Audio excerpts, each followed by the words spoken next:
Part 2 of Death, Enchanted. Even though Alia was relieved that her sister was still alive, her sister didn't seem to improve. She remained ill but stable. That night, Alia could barely sleep.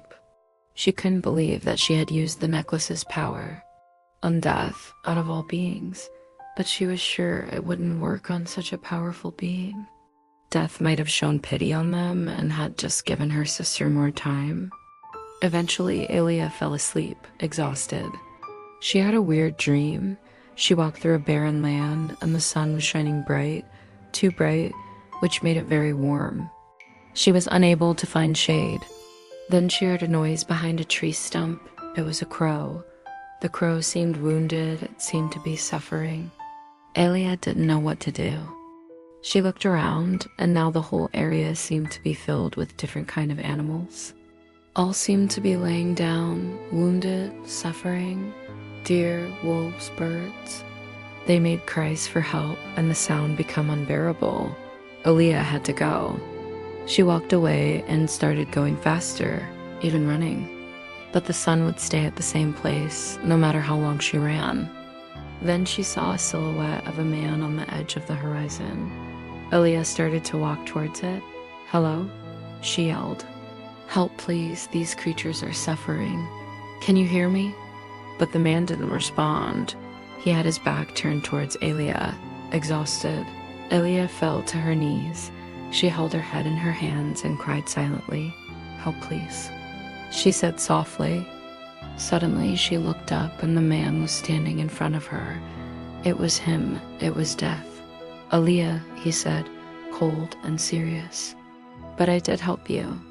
With that, Alia woke up, drained in sweat. She realized she might have done something terrible. Or maybe it was merely a dream, a nightmare. Finally, Alia collapsed in a deep, dreamless sleep.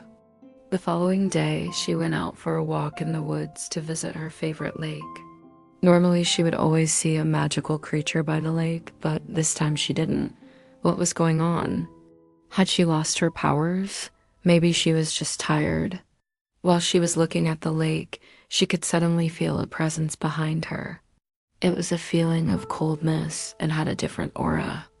She turned around and could see him, Death, again dressed in black, handsome but serious. He looked right at Alia. He didn't say anything. "Death," Alia whispered, "is that you?" Slowly, Death came walking out of the forest towards Alia. This gave her chills, but she remained brave. "Alia?" "Yes? How do you know my name?" "Your father told me," he said. She was suddenly struck by an immense feeling of sadness. "Do you know him? Is he all right?" Death seemed to look around, awkward, as if he is not sure what he is doing there. He looks like a boy seeing things for the first time. Finally, he says, "He is where he is supposed to be." After a silence, Alia asked, "What do you want from me?" Death seemed confused. I don't know." He just stood there awkwardly. "Thank you for saving my sister." Death started but didn't say anything more. "I should get back," Alia said. "My sister will be worried about me." Alia started walking back toward her sister's house when suddenly Death said, "Wait." Alia turned around. "Can I see you again?" Death asked. She understood it now, the spell. Death was attracted to her because of it. I release you of the spell. Don't love me anymore," she said, and she threw the necklace on the ground. Then she started to walk quickly towards the house. What if her sister would be gone now that the spell was broken? What did she do? She should have never messed around with magic. She only tried to save her sister. She came back inside and saw her sister was still in the bed, still ill but alive. She gave a kiss on her forehead. End of part 2.